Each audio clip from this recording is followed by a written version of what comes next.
He's set at $400 a month for the car. Okay. What is he set at after the car? Because is he set at the $4,000 repair bill, or should we just transfer that risk to someone else? And now your payment instead of $400 is $423. Yes. Would you like that? Because in 3 years, you don't know what the car is going to break. Otherwise than that, here's your car as is, buyer's guide, sign that. If it breaks in half, you own both pieces. I don't like that. So these guys don't. It's interesting that people don't ask. They don't offer. Welcome to the Strategy with Jason podcast. Tune in for everything you need to know to stay in the know regarding the automotive industry. Here's your host, Jason Harris. Hey, what's going on, Podcast Nation? It is Jason Harris here, and thank you for joining me on another episode of The Drive. I am here in Las Vegas, Nevada, and it is hot. I have an amazing guest with me today. I have the one, the only, the oh so famous, at least that's what I've been told, Micah with Autto. That is... Did you like that one? I loved it. And personally, I was like, you have a great podcast voice. It's like it changed. Yeah. I get right into it, man. I get right into it. Okay. So I have Micah with Autto. That is spelled A-U-T-T-O. Micah, what's up, man? How you doing? I'm good.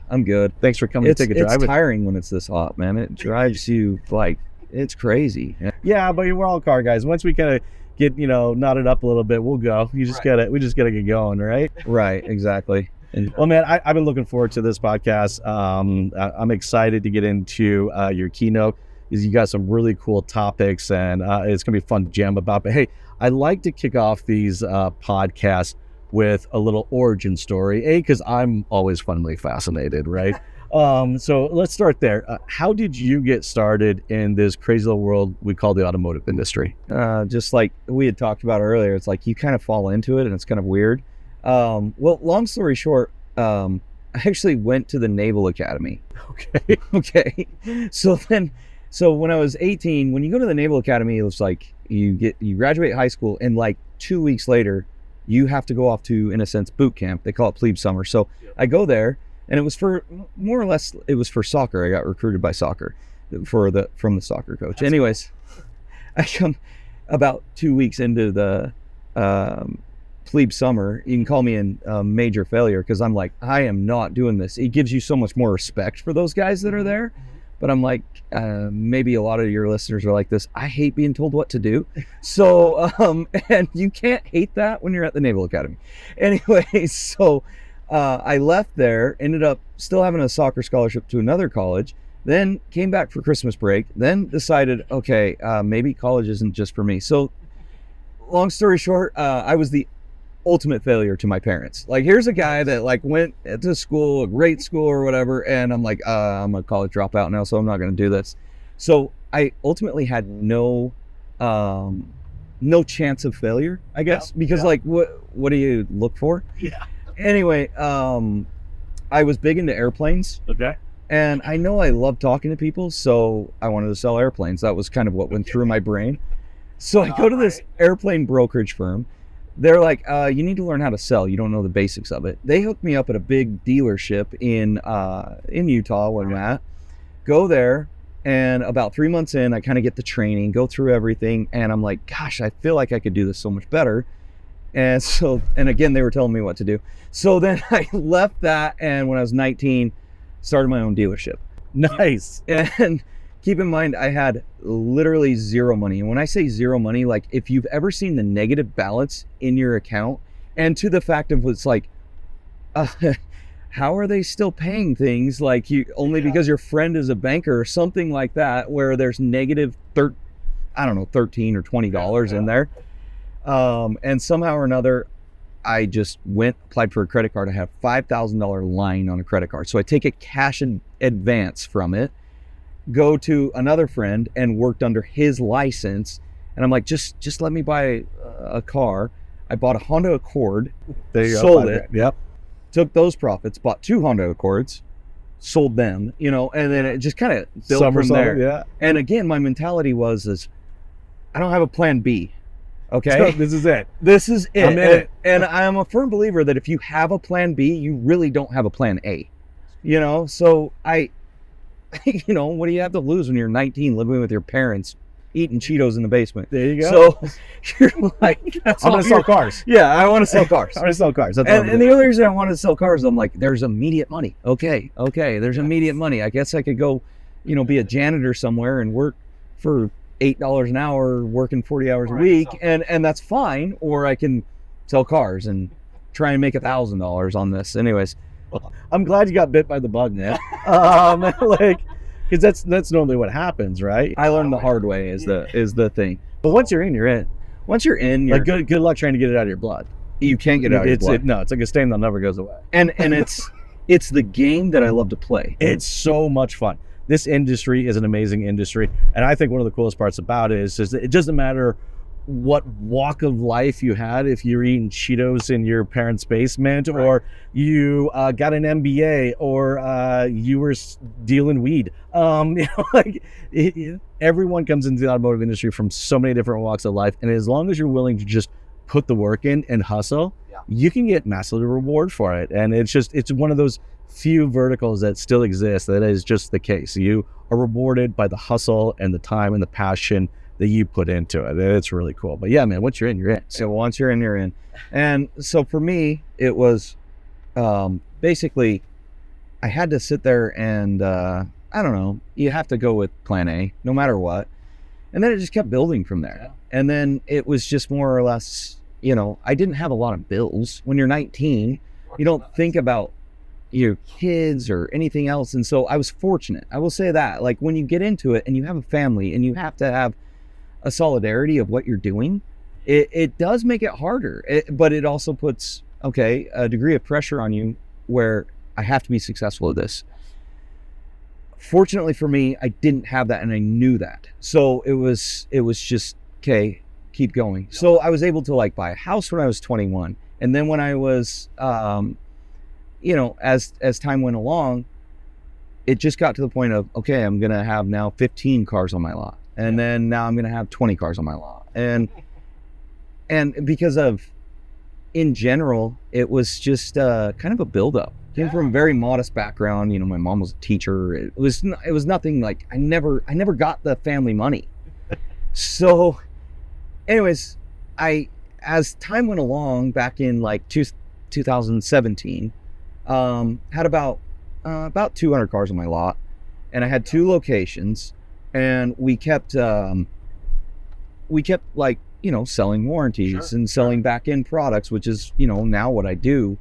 And what frustrated me so much, and it kept happening, was we would sell a service contract, car breaks, guess who gets the phone call of the angry customer? Dealer, always. Yeah. So it's, as if we were the one that took the phone call and said, no, you're not covered. Was that kind of the aha moment for you? I feel like everybody that, it was really actually right after that. Because what happened is customer calls me up, says, hey, they're not covering my engine on this. And it was something on a diesel truck. I can't even remember the exact component. But he was saying it was denied because of aftermarket components. So, yes. So anyways, I basically said, okay, let me see the report. Why are they saying it's aftermarket parts? Yeah. And on the aftermarket parts, I'm like, we have all the pictures previously on when we sold the car. So we knew we didn't do anything. Nothing was on there. And so I kept asking the customer, did you chip it? Did you, do an exhaust? Did you do something, right? And then I asked for the report from the service contract company. They send it back to me. And then you see everything. And I'm like, where is the aftermarket part? And then at the bottom of the report said, warranty decline or service contract declined, K&N air filter. They literally declined a $5,000 claim because the guy put an updated air filter on the engine, and I was beside myself. So then, there has to be a better solution at that point, right? Well, I kind of think financially too. Okay, are they losing money on me? Are they gaining money on me? Or am I, what's happening here? And we were selling roughly, I don't know, 50, 60 contracts a month. Well, and you want to have a good solid warranty partner, for that.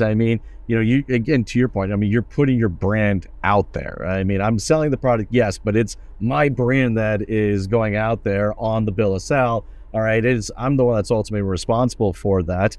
And if you don't have a good partner that's not working with you, I mean, it's 100%. Well, every bad finance experience. manager, every general manager, sales manager that you have listening to this, they're all gonna understand. It's like, I sold someone else's product and they're yelling at me. And so it's Right? like, wait, okay. But at the same time, I was like, okay, so I get the report. I kind of yell at the warranty company. Of course. They won't cover it. So now I have to pay for the customer's vehicle to be repaired because, one, I don't want a bad Google review. I want a good one. I want the customer to come back and buy another one from me. And he was a super cool guy. We ended up covering it. I paid out $5,000 from my own pocket, even though we had already paid for that service contract. Yes. And so he got taken care of. But then I'm looking at it going, okay, why am I paying extra? I already paid for this product, right? So we do the financials, and I just looked at it, and I asked the service contract company, I'm like, send me back how much you've actually paid. Because at this point, I'm like, do you guys pay anything? This is crazy. Well, and unfortunately, there is, let's call it some snake oil, but I think there's definitely some companies out there that really do partner up with their dealers. And then there are some that, there is still definitely some snake oil. Being in this industry, I will tell you right now, there are a lot of good companies, and then there are a lot of bad ones. There are. So actually, I love finding rabbit holes, by the way. So this is a rabbit hole, I think for anybody out there watching and listening right now, and they may be questioning their current warranty partner. What would you say would be the top 3 things that a dealership should be looking for in a good warranty partner? Okay. That's a great question. The first thing, and this sounds really weird, find a company with empathy. Okay. All right. The reason why I say that is if you have a company that maybe is so massive that the people in Indonesia are taking the phone calls and only reading the script of the terms and conditions on the service contract, you have the wrong company. Sure. Because the empathetic part of that company directly represents you as the person selling it. Yes, 100%. And so if you don't have, and I hate to say like big companies, because I know a couple are very good, but if you don't have, like you said, a direct partnership, then it's not just a product. It's not just a product. And I would say that a lot of dealers don't understand this. The person's pitching you that product, if they can also pitch you 4 to 5 more other companies, they don't work directly for that company. True, and that happens a lot right now. They are an agent. And not to say agents are bad. A lot of them are good. But they don't have the ability to actually understand what your customer is going through. The only thing that they really can do, they can talk to your customer, but they don't have the authority to be able to push a valid claim through. They don't. So one, empathy. Yeah. The second thing that I would say within it is don't just price point. Okay. So the quality of any kind of contract or any product in general, we always like to see, I would say focus on the value, not the price. So the value itself is obviously what is it being covered? Because keep in mind, a lot of these service contract companies, they're going to use those fine lines and the red line, the red tape in between all of them to not have to pay. They're in the warranty, not paying business. They don't make money if they pay out. No, that's right. Okay. So they're not a warranty partner. They're a product company. So second thing I would say is search for value, not price. Okay. Give me an example real quick, because I think that's actually a really important perspective. Okay. So we've all heard of bumper to bumper coverage. There's no such thing. Just telling you right now. Exclusionary coverage. Okay. What is the aggregates that a lot of people don't quite understand? Okay. So a lot of companies will take, okay, well, we will pay out up to $5,000 aggregate on these things. If you're selling a newer car, and you want to, like at my company, we sell like a platinum package, which is exclusionary. Exclusionary is basically only these little couple things are not covered. Everything else is. Yes. Okay. Look at that and also go, companies can sit there and tell you that things are exclusionary. They're exclusionary. They're going to cover that part, but they're going to say, okay, we're only going to pay $1,500 for this engine for a customer. And it's like the customer's now left with $5,000 out of their pocket. How great is that coverage? So look at the value, especially itself. And then I would directly say for any other service contract company in general, look for a participation. And so what I mean by that is, especially for larger dealerships, but really if you're a dealership that is selling more than 10 service contracts a month, participate in the profit. Meaning like, people have heard of reinsurance or dealer obligor or DOWC, and all great concepts. But what they don't think about is some of the other products that you can also participate in, whether it be like even ancillaries such as key replacement, tire and wheel, dent and ding, everything. They always send off those profit margins to somewhere else. And like, I have the statistics now of what is actually what they call a loss ratio, which is, and if you see how those loss ratios are, 100% you want to participate in those. Yeah, it's so, and whenever anyone participates, whenever you actually, in a sense, own something on yourself, it's going to perform better. Like if you just... Well, that's a true partnership. I mean, isn't it right? Like, that's a true we're participating in this together. That's exactly my point. So I would just say, really. And I like this. I really do. And I think anybody out there watching and listening, I think what Micah's kind of identified here are three really, really, really important things. And I think anybody can stress test, these three things that you brought up, the empathy, the value, and the participation of that. And, if you're out there watching, listening to this right now, if you're not getting those three or only get one of those three, there are options. There are definitely a lot of options, but at the same time, you want to, don't just fall for the same lines or, the same agent. It's not always about price. Okay. No, it's not. And okay, so like going back to the participation part, and my example of why I kind of started this company was basically, okay, I had $52,000 paid out in claims because I got the report. Yeah. I had paid them $600,000 in 12 months. And they're denying a $5,000 claim for a K&N filter. And I'm like, what in the hell is going wrong? Definitely need to go find a new partner. And I was also going, I'm in the wrong damn business. This is crazy. So I that's where I went into it. And then I kind of looked into reinsurance. I looked into all of that kind of, and then actually, I was just like, you know what? No one's really treating the customers how I would want them to be treated. No one is actually showing the dealer that they can be the hero in this. Yes. Well, and I think it's all about the way it's being presented, right? Like if we're presenting it as a product, you're not. That doesn't actually enhance the overall experience. Right? Well, if you're a partner with someone, you're never throwing your other partner under the bus. That's true. And so if I'm a partner with a service contract company, I never want them blaming it on me. I want them going, hey, the dealer's stepping up and helping you here. I want my dealership to be actually exposed as the good guy, not the bad guy in this. And I want the claims paid. I want the customers taken care of. So that's where kind of this. Well, and you have to take a very kind of a holistic approach when you're, to the product, right? It's like, if this is, if it's the last kick at the can in your sales process, then really you're not being customer centric to the presentation of it. This is a complete solution, and I don't know, in my opinion, should be a part of the complete solution from the very beginning. It shouldn't necessarily be an add-on, but I'd love to get your take on it. Yeah, I think part of the things that I'm speaking about tomorrow, and it's nothing that your listeners are actually surprised by, is how our front end profits are absolutely shrinking. Yes. And it is like, it's almost mind-boggling to a degree of how different the car business is now versus even what it was 5 and 10 and 15 years ago. Oh yeah.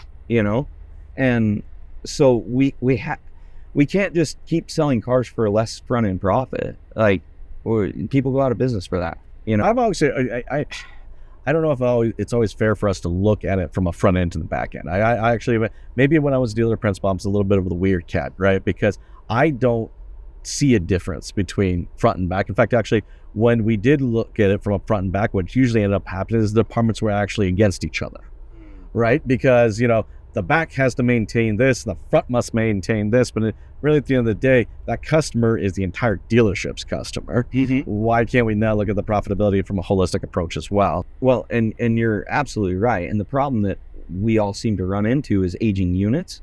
And so So when you're running into an aging unit, what do? You automatically drop the front end profit because we're all like looking for that. See, look, he almost got into a wreck. It's not just me. You automatically run into the fact of, well, my advertised vehicle now doesn't have that green check mark on Auto Trader that says great deal, and so I have to get there, and so your front end just shrinks. You steal from Paul to pay Peter, right? You steal.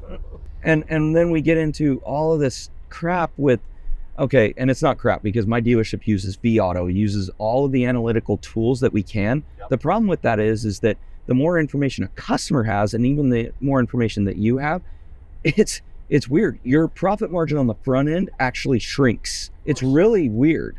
But what's the one thing that's never going to be advertised on Auto Trader? And it's the service contract cost, which I think is ridiculous. It is. You know, and I do blame a little bit for them because they're only focused again just on the one thing. But a purchase of a vehicle needs to be a complete solution, right? There doesn't need to be one part and then add another part and add another part. You know, I don't buy a car with 3 wheels. No, but also like the other part that's weird is that, okay, when your wholesaler is buying those cars, yeah, what's the statistics that he has of what the potential back end profit is? Good point, right? Like what's the data that they're working off of? Yeah, because the only data that they have is market day supply. You know, what's the actual, how am I going to get to 95% of market? And you know, that's the Daves. Yes. But the problem is like, okay, you're focused on the part now that all of us are struggling with, that has the least amount of profit. Exactly. You know, so why not focus on the thing that actually gives you the most amount of profit? Because no matter what, when you're selling a service contract, ancillaries, gap, whatever you want to, you know, you have a captive audience. You have not paid a dime for that service contract until you make money. It's the most brilliant business idea ever. You have a zero overhead on this product that makes you the most amount of money. So why are you focused on the market day supply on the smallest front end profit you have? And we will literally take that and attach it to the very last process we have in the entire sales process. Right? You know, yeah. I want to get a little bit into the presentation tomorrow because I'm kind of excited at some of the topics you're going to be bringing up. What would be maybe 2 or 3 like key takeaways for the people out there that are not attending, but people watching and listening now? Okay, so we talked about like, don't make it snake oil. Okay, I totally agree with you. But what I am saying is our statistics is really interesting. Okay, so this is crazy. Independent dealers on penetration percentage. Okay, so for those of you who don't know, obviously it's like, how many times do you sell at-bats? Yeah, at-bats, right. How many times do you sell a service contract? So if you have a 20% penetration percentage, you sold 2 out of 10. Great job. This is what's really interesting. The average penetration percentage for an independent dealer is 28%. Okay, that's horrible. The average penetration percentage for a franchise dealer is 55%. What I'm about to tell you changes and actually adds, okay, almost literally it adds 12% to independents, okay? And it's absolutely crazy. 17% for franchises. This is okay, you got me hooked. The suspense is there, Mike. I'm so excited. This is so easy, okay? Front load something, okay? Yes, right? Front load something. Now, make it a complete solution. Yes. When there's so many little aspects to it, but like the main reason that people don't sell a service contract, especially in the independent world, they don't ask. It's crazy. It's simplistic. I'm like, right? A little crazy. Look, I'm with you. I was I owned a Mitsubishi dealership, which we all know is a used car dealership, the flag out front. And I love it. Right? Yeah. I actually love it. One of my favorite dealers is a Mitsubishi dealer. So yeah. And you know, it's so funny, like in the franchise world, you know, your gross profit margins are very, very fixed, you know? And I was like, that's not how much I want to make. And I was like, well, I got to figure out something else. You know, so I got really heavily involved into accessories. And at one point, almost 1 out of every 3 vehicles we were selling was going out with over $2,000 worth of accessories. And I started looking at what else needs to go in there. What else comes in as a complete solution or ownership solution, you know, for them. And the funny thing is, once we started presenting, you know, a complete ownership payment, everything changed, you know. And here was the byproduct of it. We actually had happier customers, because they weren't, being sold this car and then hold on a second, I'm going to sell you some accessories. But wait, before I'm done with that, I'm also going to sell you this gap and everything. But just before that, let me sell you a service. It's just like, these starts. And to your point, like you do it from the beginning. Yep. Front load something. I would say, always, like, we're in the freaking era of over promising and under delivering, and switch that around, under promise, over deliver. And so what I mean by that is like, if you're going and you're desking, you're doing a Foursquare, whatever, with your deal out there, don't give them the lowest payment to start out. Give the payment with a little bit of room. You don't know exactly what the bank's going to say yet. You don't know anything. But if they come back and I think I can get them done at a $400 payment, I'm telling the customer it's probably going to be in between $415 and $425. I'll try and get better. But give yourself a little bit of room, And so front load something within it. Front load something. Don't assume anything. Assumptions kill profitability. Yes. And the other part is when you front load something. Okay, say it's a product. Say it's snake oil etch, which we sell. So say it's we call it vehicle theft registration. Okay, say it's etch, whatever. If that's involved in every single payment that you pitch, okay, that forces the finance manager or it forces the desk manager or salesman, whatever it may be, to actually get in and enter a contract. What happens when you enter a contract? Oh, I like that. You're going to get into the process of it. Yeah. You now have in front of you the service contract cost on everything. Yeah. Okay? You now have it. I just struggle a lot of times when people don't realize they didn't get what they needed right there because they didn't offer the customer what they needed. Yes. So and they're trying to stack, and the opposite is they're trying to stack. So they're literally fighting an uphill battle at that point. So you'll have a salesman out there that's maybe like a Swiss Army knife, and this Renaissance man is doing everything he can to get his minor front end flat profit, and he's proud because he sold a car for the day. But at the end of the day, okay, you made $300 on the front end gross of the car, and because you've already overcame 6 objections out there on the lot, you are just tired and don't have time to do another one. And so you don't even want to offer a service contract. You don't want to offer anything. I don't want to go through the entire sales process all over again. I just finished the first one. This guy's told me 4 times he's set at $400 a month. Yeah, it took me 2.5 hours just to get to this point. What you don't understand, though, is he's set at $400 a month for the car. Okay? What is he set at after the car? Because is he set at the $4,000 repair bill, or should we just transfer that risk to someone else? And now your payment instead of $400 is $423. Yes. Would you like that? Because in 3 years, you don't know if the car is going to break. Otherwise than that, here's your car as is, buyer's guide, sign that. If it breaks in half, you own both pieces. I don't like that. Yeah. So these guys don't. It's interesting that people don't ask. They don't offer. I like that language. I like finding. So, by the way, I pick up on little things. I love language, by the way. And you can tell I've been a car dealer for a while. By the way, we all have our lingo. But no. I actually the term risk. I don't think I've used it enough, and I think that's actually a really. Because it's literally what it is. Mm-hmm. It's like, do you want to take on the risk, or would you rather have us take on the risk? Mm-hmm. And if you'd rather have us take on the risk, then this is what's the cost associated with us taking on that risk. What a really very transparent black and white way of just laying it out there for someone. Right. I mean, because that's when you break it all down to the very fundamental core of it, it's a risk transfer. That's all it is. That's all it is. I mean, like, do you have an iPhone or just yes, I have an iPhone. Do you have Apple Care? No. So you're the one. Basically, but I have spent $1,000 to replace it, so I have done it. Yes, yeah. And you took on that risk, right? I knew I took on that risk when I left the store. When you look back, you're like, I dropped it in the lake. Yes. Apple Care Plus cost $199, and so it would have saved you. They would have taken on that risk instead of you, right? Yes. And it's crazy how much profit they make off of Apple Care, by the way. But at the same time, but that's how it wasn't presented to me that way. It was presented as this warranty, not as a transfer of risk.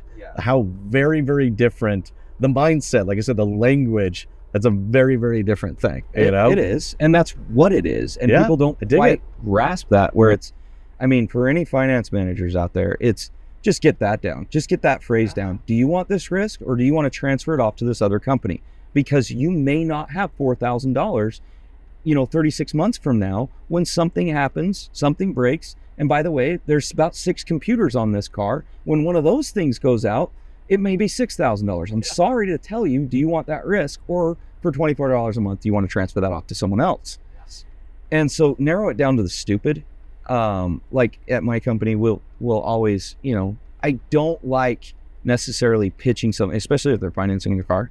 I don't like always, I want you to separate that process a little bit. So like, okay, your payment now is $424 instead of the $400. That means $24 a month is what you're paying to make sure that you don't have to pay out $6,000 in 38 months from now. That means also, by the way, that less cup of Starbucks that you can get to, because what you're paying right now is 82 cents a day.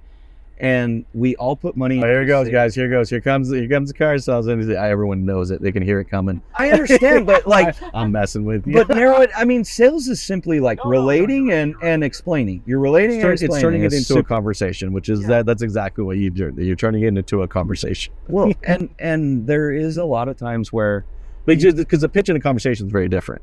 Yeah. Right. A pitch is literally taking a brochure and just regurgitating whatever the heck is on it.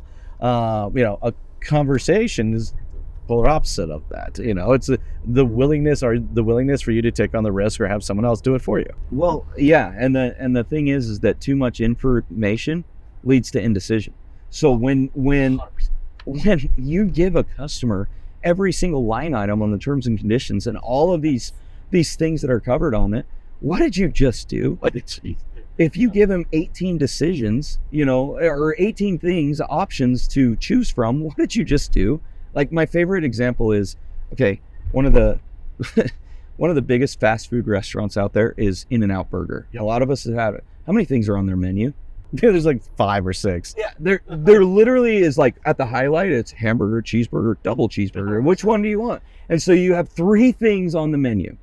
And they call it In-N-Out because even though the line wraps around the building half the time, it's never really In-N-Out. Yeah. I mean, I know in Utah that we have like 3 of them, so it does. It could be midnight and it wraps around the building. But either way, I'm only there for 5 minutes. Part of that is because people can make a decision. They can make a decision so fast because there's 3 things on the menu. Do not give the customer a farm when all you're trying to sell them is a cow. So, I mean, like, just simplify it, right? You guys hear that? Everybody out there watching and listening, just let's simplify it. Look, Mike, I know we're getting towards the tail end of our conversation, and I know I can easily do this for another hour with you because I just love your passion, man. Like, this is just like this has been a really, really fun conversation.